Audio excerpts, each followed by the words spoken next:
Apakah gelombang elektromagnetik dapat mengantarkan informasi dari dimensi goib itu ke dimensi manusia maupun sebaliknya? Karena proses dialog, tanya jawab pada konten yang dihadirkan itu adalah komunikasi dua arah antara si narasumber dengan seorang putri yang berada di Saranjana.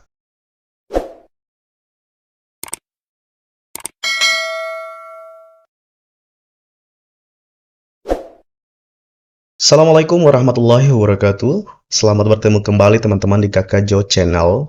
Channel yang menghadirkan berbagai kisah, cerita, artikel, berbagi kisah juga, dan eksplorasi tentang semua hal yang bergenre horor, mistis, misteri, dan sejenisnya. Teman-teman, apa kabar kalian pada hari ini? Kakak Jo senantiasa berdoa semoga kita selalu mendapat limpahan rahmat karunia rezeki yang melimpah ruah dari Tuhan Yang Maha Kuasa Allah Subhanahu wa taala. Dan pada kesempatan yang baik kali ini, Kakak Jo kembali akan berbagi mungkin ya dengan teman-teman semua tentang Saranjana. Teman-teman mungkin pernah ataupun sudah ya mengakses berbagai informasi, baik itu pada artikel teman-teman baca, menonton berbagai konten di channel-channel yang kemudian mengeksplor tentang Saranjana, atau pernah menonton gitu sebuah film yang sangat menarik untuk kita tonton ya, yang berjudul Saranjana Kota Goib di Kalimantan.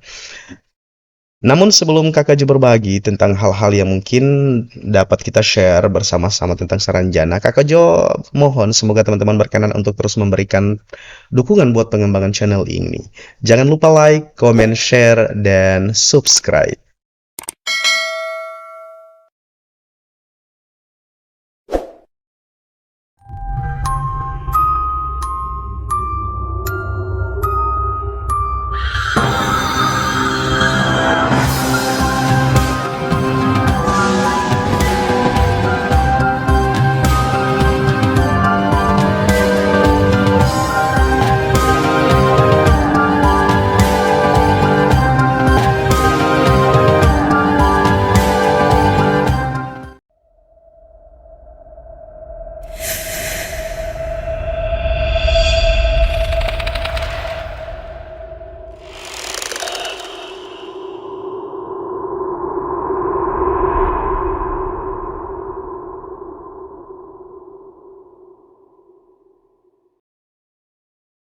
Teman-teman, banyak channel YouTube yang memang menghadirkan hal-hal yang bergenre horor mistis misteri, kemudian bercerita atau mengundang berbagai narasumber yang pernah mengalami atau yang berpengalaman berhubungan langsung dengan Saranjana. Bahkan ada sebuah channel YouTube yang pernah beberapa kali Kakak Jo ikuti, Gusti Gina nama channelnya, yang menghadirkan konten-konten yang sangat menarik menurut Kakak Jo.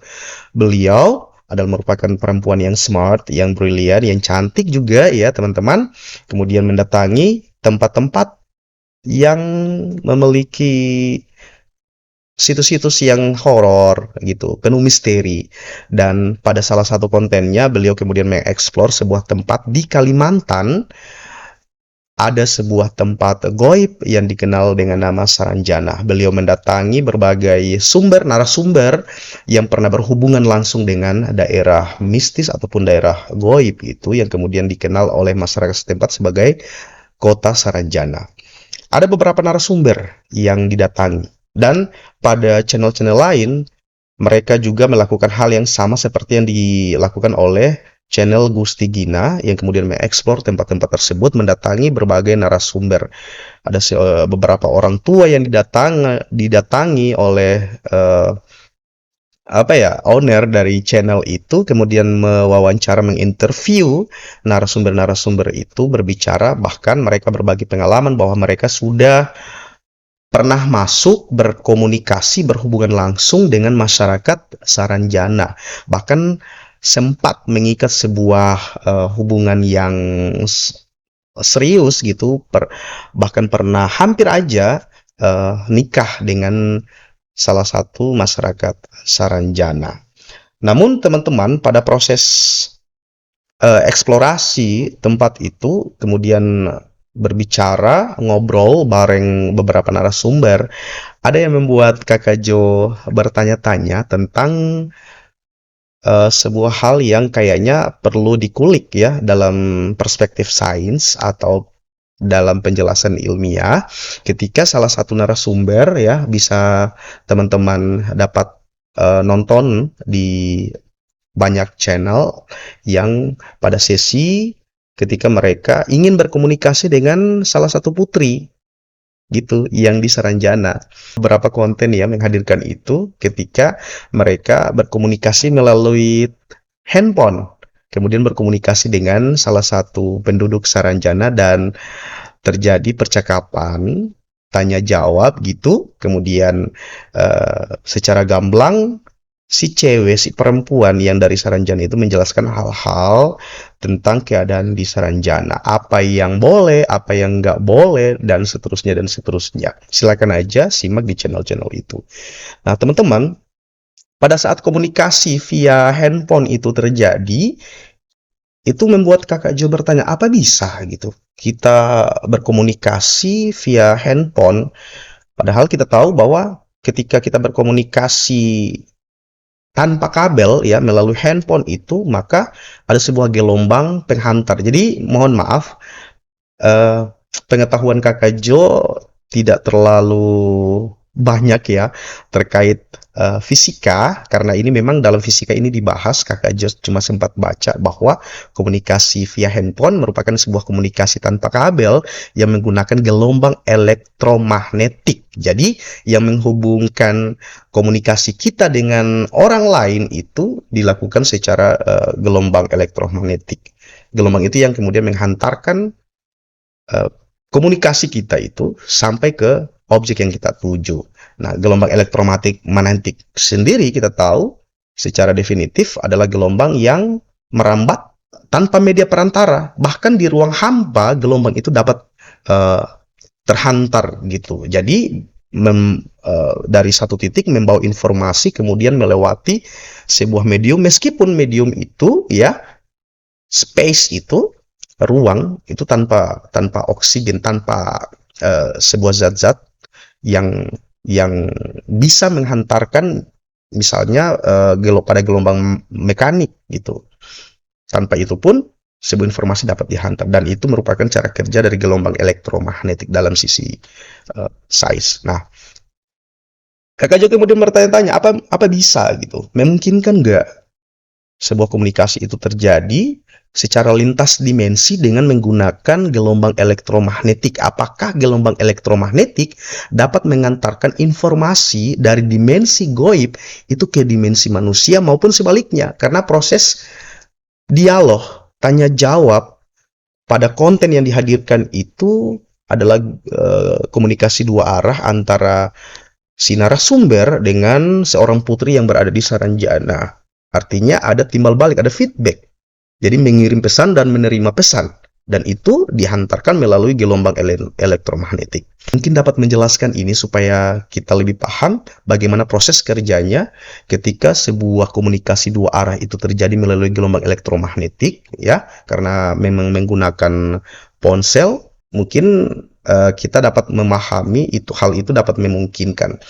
Karena dalam satu dimensi aja, misalnya kita mau berhubungan dengan para astronot, maka menggunakan sebuah alat komunikasi yang benar-benar modern gitu, dengan desainnya, dengan perangkat-perangkat yang modern. Dan pada saat di beberapa konten yang menampilkan komunikasi masyarakat biasa dengan Putri Saranjana itu menggunakan handphone ya, kalau kita bisa sebut, atau istilah kita di sini di Sulawesi itu kulu-kulu gitu. Tapi kemudian dapat berkomunikasi secara lintas dimensi.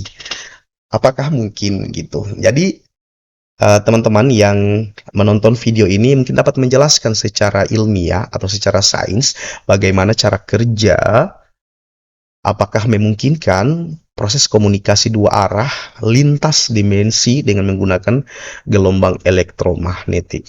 Namun Kakak Jo sangat tertarik dengan video itu dan baper gitu menonton. Bahkan Kakak Jo sempat apa ya, pengen gitu bisa berkomunikasi via telepon, via handphone dengan salah satu masyarakat goib gitu, dan banyak hal yang perlu mungkin jadi bahan pertanyaan Kakak Jo ke mereka karena berbagi informasi ya, berbagi pengetahuan atau berbagi pengalaman atau sekedar kenalan dengan masyarakat di sana, karena pengen menjalin sebuah persahabatan, persaudaraan dengan bangsa ataupun makhluk di luar daripada makhluk kita. Biasanya ini Kakak Jo lakukan kalau malam, misalnya habis makan, terus ada sisa tulang belulang, itu kemudian mau dibuang sama istri, Kakak Jo nggak kasih, biar aja nanti Kakak Jo buang. Nah, kemudian Kakak Jo ambil itu, dan kemudian mengucapkan salam, menyapa ya saudara-saudara kita dari kalangan bangsa jin, menyapa mereka, kemudian memberikan makanan itu khusus untuk mereka gitu, karena dan itu hampir sering Kakak Jo lakukan karena Kakak Jo ingin berbagi dengan saudara-saudara kita gitu. Selain kita memberikan sisa makanan atau makanan kepada kucing misalnya atau hewan-hewan peliharaan, Kakak Jo juga pengen berbagi rezeki dengan saudara-saudara kita meskipun saudara itu dari bangsa lain. Dan teman-teman sangat tertarik ya, eksplorasi yang dilakukan oleh teman-teman sesama konten horor gitu. Kakak Jo pengen lebih, sebenarnya lebih pengen fokus ke eksplorasi seperti itu, namun karena keterbatasan waktu yang Kakak Jo punya, jadi Kakak Jo hanya bisa membuat konten seperti ini, namun insya Allah kedepannya mungkin dapat membuat beberapa konten yang model explore seperti itu, dan memang direncanakan untuk membuat konten-konten yang menyajikan langsung dari tempat ataupun situs yang dikenal horor, mistis, misteri dan sejenisnya. Di luar dari semua pertanyaan yang Kakak Jo utarakan pada konten kali ini, sangat apresiasi kepada semua teman-teman ya di channel yang menghadirkan berbagai konten horor, Gusti Gina dan teman-teman lain. Ini luar biasa. Kakak Jo sering nonton ya. Terus terang ya, kenapa Gusti Gina? Karena memang Kakak Jo cuman hafal gitu Gusti Gina. Ada juga RGL 5 gitu, RGL 5, sangat apik menghadirkan berbagai narasumber kemudian di interview, dan bagaimana teknik untuk menggali informasi dari narasumber itu sangat tertarik, sangat inspiratif gitu. Banyak juga hal-hal yang inspiratif ya, yang motivatif gitu. Misalnya ada beberapa narasumber yang mantan dukun santet kemudian hijrah dan menceritakan pengalaman-pengalaman selama dia menggeluti profesi sebagai dukun santet. Dari awal secara gamblang dia jelaskan bagaimana ia menekuni ilmu itu, syarat-syarat yang harus ia lakukan, kemudian tiba dia pada sebuah momentum di mana dia harus hijrah, dan keputusan itu sangat berat untuk dia ambil, namun beliau sudah bertekad secara bulat gitu, secara komit, dan itu mampu untuk kelakon walaupun banyak rintangan, banyak hal-hal yang menyerang ia secara pribadi. Dan demikian yang dapat Kakak Jo sampaikan pada kesempatan kali ini terkait dengan sebuah fenomena tentang komunikasi dua arah antara kita manusia dengan salah satu masyarakat yang sempat Kakak Jo tonton di channel yang mengulas tentang Saranjana. Jadi siapa tahu dapat berbagi informasi terkait dengan kemampuan sistem komunikasi melalui ponsel tadi menggunakan gelombang elektromagnetik dan dapat mengirim serta menyampaikan pesan lintas dimensi. Ya, sekali lagi teman-teman mohon bantuannya, mungkin teman-teman subscriber atau Mbak Gusti Gina dapat menyampaikan itu secara ilmiah, secara saintifik, sehingga bisa lebih kuat gitu ya, asumsi ataupun ekspektasi penonton, karena memang Kakak Jo termasuk penonton dan subscriber dari channel Gusti Gina. Thank you Mbak ya atas perkenannya memberikan penjelasan secara saintifik. Oke, sekali lagi tidak ada tanda sendi apa-apa. Saya sangat support, sangat inspiratif channel-channel teman-teman yang menghadirkan itu. Thank you banget buat teman-teman yang telah menonton apa yang Kakak Jo sampaikan pada malam hari ini. Semoga kita bisa saling berbagi informasi terkait hal-hal yang memang berbau horor, genre horor, mistis, misteri. Thank you banget sekali lagi, dan mohon untuk memberikan dukungan buat pengembangan channel ini. Jangan lupa like, comment, share, dan subscribe. Insya Allah kita akan ketemu di lain waktu. Thank you banget sekali lagi yang telah meluangkan waktu menonton konten ini. Dan Kakak Jo akhiri. Assalamualaikum warahmatullahi wabarakatuh.